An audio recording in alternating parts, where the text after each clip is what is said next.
À l'Assemblée nationale, le rapporteur Joseph Lembi rend compte des activités de la session de mars 2023.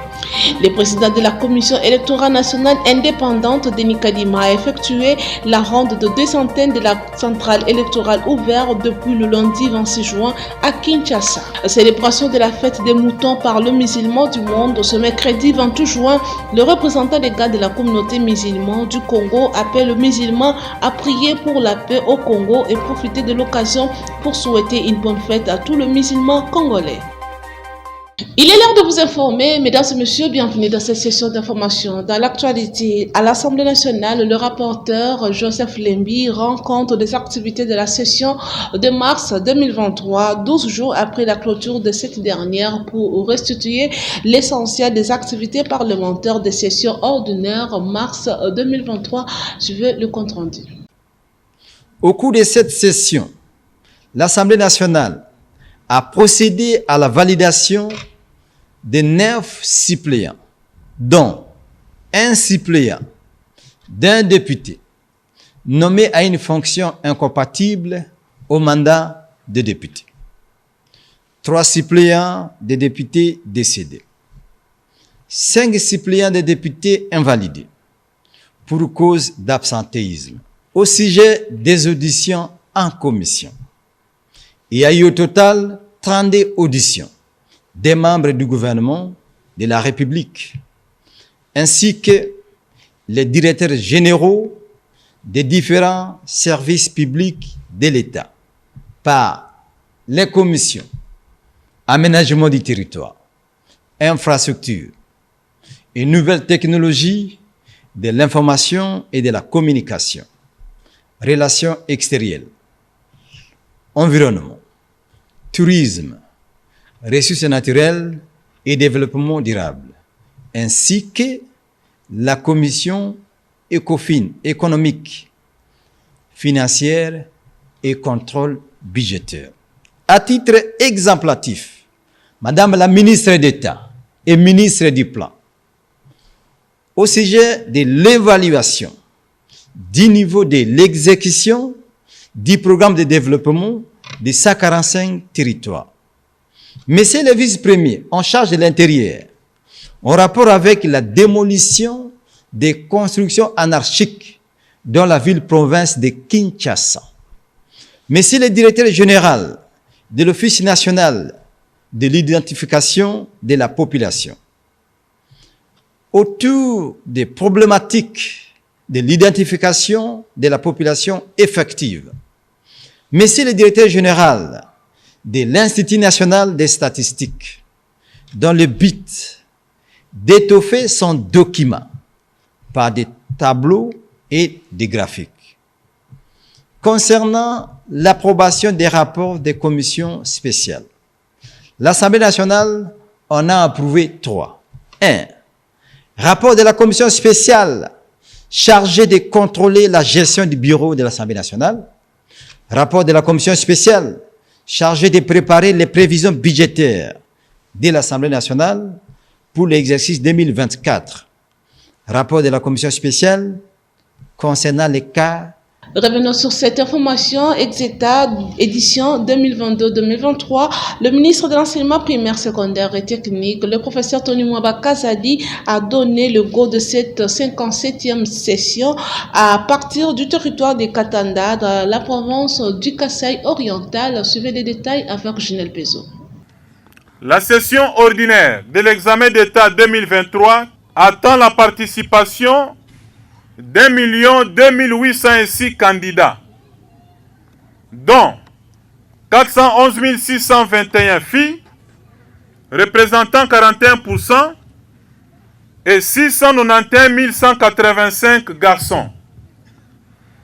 Ces candidats seront répartis dans 2827 centres de passation, dont 17 sont situés en dehors des frontières nationales.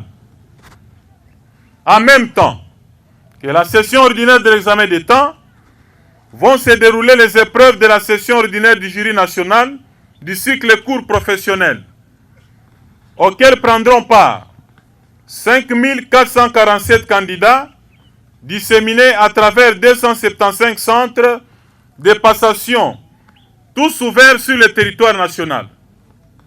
1031 de ces candidats au jury national du cycle court professionnel sont des filles et 4416 des garçons. Ils représentent respectivement 19 et 81% de l'effectif total. Restons toujours dans ce chapitre, examen d'État édition 2022-2023 pour le premier jour consacré à la culture générale. Les élèves finalistes rencontrés devant les centres de passation des épreuves ont évoqué quelques difficultés d'ordre organisationnel au micro de nos stagiaires de l'UPEN. J'ai trouvé que le premier jour s'est très bien passé. Déjà pour un bon commencement des épreuves. Je trouve que ça s'est très bien passé parce qu'il n'y a pas eu trop de chamboulements, ou bien de dysfonctionnements, ou bien de désaccords au fait, avec les personnes qui ont organisé l'examen d'État. Et je trouve que ça s'est vraiment bien passé. Si je peux dire plus, je pourrais dire que non. Pour une première fois pour moi de faire l'examen d'État, j'ai trouvé que non, ça a été vraiment une très belle expérience. L'organisation, ça s'est très bien passé. Bien qu'on a eu à attendre un peu pour qu'on puisse distribuer au fait les papiers, on a attendu pendant longtemps, mais en tout cas l'organisation ça s'est très bien passé. Le premier jour des épreuves c'était quand même bien passé, juste qu'il y avait aussi que les épreuves de l'examen étaient venues très en retard. Donc au lieu de plus commencer à 8h, on a commencé à 9h, c'était quand même bien passé.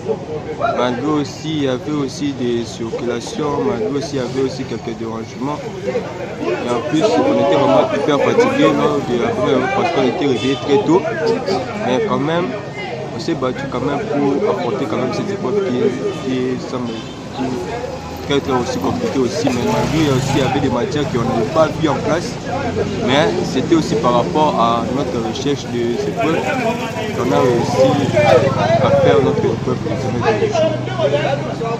Oui, les examens d'État se sont bien déroulés aujourd'hui. Parce qu'avant, au début d'abord, il y avait une pression, j'étais vraiment stressé. Pas que moi, mais avec d'autres amis. L'école était vraiment stressée à l'intérieur. Après, les inspecteurs sont venus, ils nous ont dit d'être à l'aise, de ne pas paniquer, de bien regarder nos 14. D'abord de commencer avec le client aussi, histoire de ne pas gaspiller nos épreuves. C'est un peu ça. Mais sinon, ça s'est bien passé, il n'y a rien de dur à l'intérieur. Surtout, on nous a déjà appris à l'école. C'est un peu ça. Changeons de chapitre, le ministre de la Santé publique, Hygiène et Prévention, le docteur Roger Kamba, a lancé ce mardi à Kinshasa le 3e forum national en faveur de la vaccination et l'éradication de la poliomyélite en République démocratique du Congo. Suivez le ministre Roger Kamba dans cet extrait choisi pour vous par Ginelle Pezo. Je voudrais, au nom de son Excellence, Monsieur le Président de la République, son Excellence Antoine Félix Tshisekedi Tshilombo, chef de l'État, vous souhaitez la bienvenue dans ce cadre qui abrite cette nouvelle édition du Forum national sur la vaccination et l'éradication de la poliomyélite. Je suis particulièrement heureux de vous retrouver pour discuter de manière franche et nous encourager tous à tenir nos promesses. Et celles-ci ne peuvent se réaliser que lorsque nous nous arrêtons pour revoir ce que nous avons déjà fait jusque-là. En effet, revisiter ce que nous avons accompli, éclairer ce qui demeure pour nous un défi et énumérer les leçons apprises que nous devons maintenir et retenir depuis que le premier forum a eu lieu en 2019. Ce sont là les actions attendues de nous au cours des présentes assises. Chers invités du gouvernement central, des directions et des programmes du ministère de la Santé publique, Hygiène et Prévention, c'est pour nous encore une fois une opportunité de maintenir ou de réorienter nos actions pour que la vaccination demeure au centre de nos priorités. Chers compatriotes, vous qui êtes venus des provinces, je souhaite que chacun se penche sur les détails qui feront booster l'immunité de nos concitoyens et particulièrement des femmes et des enfants qui attendent de nous un changement de paradigme dans ce domaine. Chers partenaires, je tiens à vous remercier, à vous encourager à accompagner la République démocratique du Congo avec encore plus d'efficience dans les approches d'appui que vous nous procurez, et ceci depuis plusieurs années. Cette édition de ce forum est un moyen de dialogue et d'échange avec tous les acteurs pour une vaccination plus équitable. Autre chose, les élèves finalistes de filières de santé ont débuté le jury de fin de cycle au cours d'une cérémonie présidée par le ministre de la Santé publique, Hygiène et Prévention dans l'installation de l'Institut national pilote des enseignements de sciences de santé à Kinshasa. Suivez les détails avec Ginelle Pezo, encore une fois. Au total, 13 000 élèves de filières de santé participent à ces épreuves sur toute l'étendue de la République démocratique du Congo.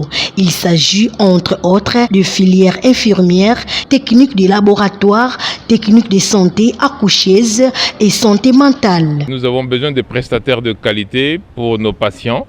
Nous avons besoin d'améliorer nos déterminants de la santé et donc la formation, c'est l'une des priorités pour améliorer ces déterminants de la santé, c'est-à-dire la mortalité, c'est-à-dire la morbidité, c'est-à-dire l'accès aux soins de qualité et l'accès aux services de qualité aussi. Donc c'est très encourageant de voir le nombre de jeunes qui s'intéressent aux sciences de la santé.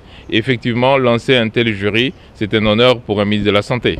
Là, effectivement, il y a besoin d'un message particulier parce que vous savez que notre pays est agressé par le Rwanda et qui entraîne une instabilité pour tous les étudiants, pour tous les citoyens congolais. Et donc, faire un effort de participer et de travailler dans ces conditions-là est très louable. Il faut noter que ces épreuves de jury se dérouleront pendant 4 jours. Je l'ai annoncé dans les titres, le président de la Commission électorale nationale indépendante, Denis Kadima, a effectué la ronde dans 2 antennes de la centrale électorale ouverte depuis le lundi 26 juin 2023 à Kinshasa. Les explications avec Ginelle Pezo. En ces jours de l'ouverture du bureau de réception et de traitement des candidatures pour les législatives nationales, le président de la Commission électorale nationale indépendante, Denis Kadima Kazadi, a effectué une ronde des 2 antennes de la centrale électorale. À l'antenne délimitée dans les districts de Moamba, située dans la maison communale de Lemba, puis dans celle de Lingwala, l'antenne de la Gombe, district de Lukunga, le numéro 1 de la CENI, qui se rendit compte de l'effectivité de fonctionnement de ce bureau, a pris langue avec les personnels commis à la tâche. J'étais à Lemba, ça c'est pour le compte de la circonscription de Moamba, et puis maintenant à Lingwala, ou Gombe comme on appelle, pour le compte de Lukunga. Je pense que la CENI est prête. Les équipes sont en place, le matériel est en place, la formation a eu lieu. Maintenant, c'est question que les candidats, leurs mandataires des partis politiques viennent. Évidemment, c'est encore lent. Je parie que les partis sont en train de s'organiser. Mais ce qui est bien, c'est que la CENI est prête pour eux. Nous les attendons à bras ouverts. Oui, l'appel, c'est de leur dire que la CENI veut d'un processus inclusif. Tout le monde dont le dossier est complet et tout le monde qui réunit les conditions requises par la loi se verra admis comme candidat. Donc sur le plan logistique, sur le plan technique, nous sommes prêts. C'est à eux maintenant de se mettre en règle avec la loi et venir. Nous allons les aider parce qu'en fait ce n'est pas comme un examen. On va les aider s'ils ne sont pas prêts, pourvu qu'ils viennent à temps. Donc le message c'est de venir à temps. Si on vient en retard et que c'est la date limite, on risque de ne pas avoir son dossier pris ici. Donc venir à temps avec un dossier complet, c'est la solution parce que c'est un processus très inclusif, donc ils peuvent compter sur nous. Ouvert ce lundi 26 juin 2023, les bureaux de réception et de traitement des candidatures vont fermer ses portes le 15 juillet 2023. À l'occasion de la célébration de la fête de Mouton par le musulman du monde, ce mercredi 28 juin 2023, le représentant légal de la communauté musulmane du Congo appelle le musulman à prier pour la paix au Congo et profite de l'occasion pour souhaiter une bonne fête à tous les musulmans congolais. En effet, cette fête correspond à l'année 1444 de l'Égypte. Pour cette fin, je vous laisse suivre son éminence Youssouf Dubondo au micro de Souleymane Kalunga. Bismillahirrahmanirrahim.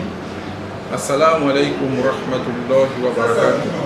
Très chers frères et sœurs en islam, la représentation légale de la communauté islamique en République démocratique du Congo vous rappelle que le mercredi 28 juin, correspondant au 10e jour du mois de Zulhijj 1444 de l'Hégire, c'est le jour de la fête des sacrifices communément appelée Tabaski. La prière sera effectuée dans les différentes mosquées et sites prévus à cet événement. Sur ce, profitant de ce mois sacré, nous demandons donc aux imams officiants à la prière de procéder aux invocations pour que la paix règne dans notre pays. Nous demandons aux autorités politiques de s'impliquer dans la situation des musulmans qui ne parviennent pas à accomplir leur 5e pilier de l'islam, c'est-à-dire les pèlerinages, pour qu'ils l'accomplissent cette fois-ci les années prochaines. La communauté islamique en République démocratique du Congo souhaite à tous les musulmans bonne fête de Eid al-Adha, qu'Allah protège les musulmans et la République démocratique du Congo pendant cette année électorale. Quittant la capitale à Ituri, le gouverneur militaire de cette province, le lieutenant-général Louvoya Kashamadjoni, promet le soutien de son administration aux déplacés des sites de Kingonze et de l'ISP Bunia en situation de détresse. Suivez cet élément. C'est dans ce cadre qu'une délégation de déplacés du site d'Ekigonze et de l'ISP Bunia, conduite par le président de la communauté NT, Dr Lonema Vajirou, a tablé sur la question avec le gouverneur militaire de l'Ituri ce mardi 27 juin 2023. Nous avons accompagné ces déplacés pour la première fois rencontrer l'autorité de la province et aussi partager avec lui ses problèmes quotidiens. Nous avons, à très autres, parlé beaucoup plus de difficultés qu'ils connaissent du jour au jour. C'est depuis bientôt 8 mois. Ils n'ont pas encore été visités par nos amis humanitaires qui leur fournissent des vivres. Mais à côté de problèmes de nutrition qui s'avèrent aussi un problème très crucial au sein des sites, non seulement les sites de Kigonze de l'ISP, mais aussi des sites de l'intérieur qu'eux représentent ici. Ils ont également noté aussi les problèmes de santé. L'autorité a également aussi promis de pouvoir de contacter sa hiérarchie, donc au niveau national, pour que des solutions rapides soient trouvées aux problèmes des déplacés. Soucieux d'apporter une solution urgente et efficace à ces problèmes, l'exécutif provincial promet plaider auprès de la hiérarchie militaire et politique. Il s'est de rappeler que plus d'1 700 000 déplacés sont identifiés en Ituri depuis 2017 à la suite de la violence armée. Notons également que l'avènement de l'état de siège a permis et facilité le retour progressif et sécurisé des populations dans les territoires de Djougou, Irumu, Mambasa et Mahagi avec l'appui logistique de l'armée où actuellement ces populations aspirent une ère de... Restons toujours en Ituri, la coordonnatrice adjointe du mécanisme de suivi de l'accord d'Addis Abeba appelle les communautés ituriennes à participer au processus de pacification de leur province tout en s'appuyant aux efforts de paix consentis par l'administration militaire. Suivant encore une fois cet élément. Julienne Lussengue, reçue par les gouverneurs militaires de l'Ituri, dans sa nouvelle casquette de coordonnatrice enjointe du mécanisme national de suivi de l'accord d'Addis Abeba. Une responsabilité qui implique beaucoup en termes d'engagement pour la paix en RDC. Ce sont des engagements signés au niveau national et qu'il y a 7 piliers sur lesquels le pays s'est engagé. La réforme de la justice, la réforme des services de sécurité, il y a la cohésion, la tolérance, la démocratie. Donc il y a plusieurs points. Et donc nous devons travailler sur ces points pour voir où est-ce que nous en sommes avec la réforme de la justice. Où est-ce que nous en sommes avec la réforme des services de sécurité. Où est-ce que nous en sommes avec la cohésion, la tolérance, la démocratie dans les communautés. qu'est-ce que nous faisons pour que ça arrive à se réaliser? Sans surprise, les avancées significatives enregistrées sous état de siège en Ituri ont une fois de plus marqué le cœur de cette militante et artisan de la paix de première heure en province de l'Ituri. Les routes sont asphaltées, même jusque vers le bureau de Sofepadi là-bas. J'ai vu des routes asphaltées, il y a des avancées. Non, je pense qu'il faut quand même reconnaître. Il y a des gens, des bonnes volontés qui travaillent vraiment pour que ça change. Mais il y a l'ennemi aussi qui travaille pour détruire ce qui est en train d'être fait. Et c'est ça le mal. Et que la communauté doit dénoncer ces gens-là et les extirper dans les communautés. En toute objectivité, Madame Julienne Lusenge appelle tous les Ituriens à participer activement dans la recherche de la paix aux côtés de l'administration militaire. Il faut qu'on arrête. Il faut qu'on arrête. On ne peut pas continuer à faire la violence, à instrumentaliser les jeunes pour qu'ils continuent à faire. Il faut arrêter. Vous les jeunes, on est en train de gâcher votre avenir. Et leurs enfants étudient. Ils vont revenir pour diriger l'Ituri. Revenez, on va construire, on va avancer, on va faire le développement. Notons que pendant son séjour, la coordonnatrice nationale de la Sofepadi tiendra une assemblée générale à l'issue de laquelle elle va passer les bâtons des commandements de la Sofepadi à une autre personne en vue de se concentrer totalement dans ses nouvelles fonctions au service de la nation congolaise. Bouclons ce journal par cette information. Les alentours du marché Rond-Point-Ngaba se trouvent dans un état piteux et c'est au moment où, jour et nuit, les autorités de la ville crient à l'opération Kinbopeto. C'est le constat de nos stagiaires de l'UPEN. Ces travaux qui sont exécutés ici au quartier Mbala dans la commune de Selembaou, à en croire les habitants, visent à stopper l'élan de la progression d'une tête d'érosion qui trouve sa source à la cité Badiadingi. Bien avant la réalisation de ces travaux, cette érosion a y emporté les vies humaines et les habitations, et c'est malgré les digues qui ont été placées ça et là par les hommes de bonne volonté pour limiter les dégâts lors de la tombée des pluies. En effet, les bénéficiaires applaudissent des deux mains les chefs de l'État pour son implication, car ayant compris que la vie de bon nombre de familles est en danger.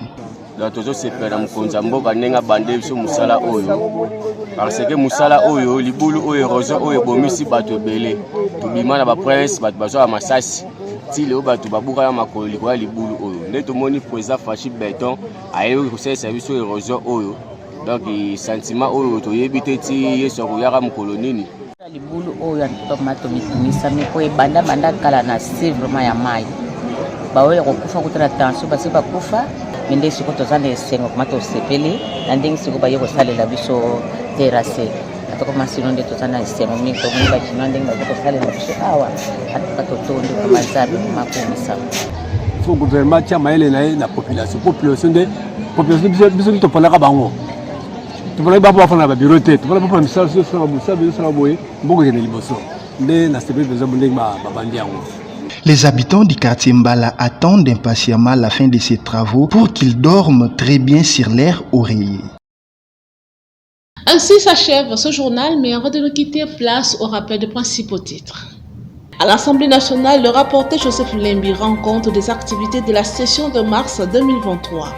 Le président de la Commission électorale nationale indépendante, Denis Kadima, a effectué la ronde de 200 de la centrale électorale ouverte depuis le lundi 26 juin à Kinshasa. Célébration de la fête des moutons par le musulman du monde ce mercredi 28 juin, le représentant légal de la communauté musulmane du Congo appelle les musulmans à prier pour la paix au Congo et profiter de l'occasion pour souhaiter une bonne fête à tous les musulmans congolais.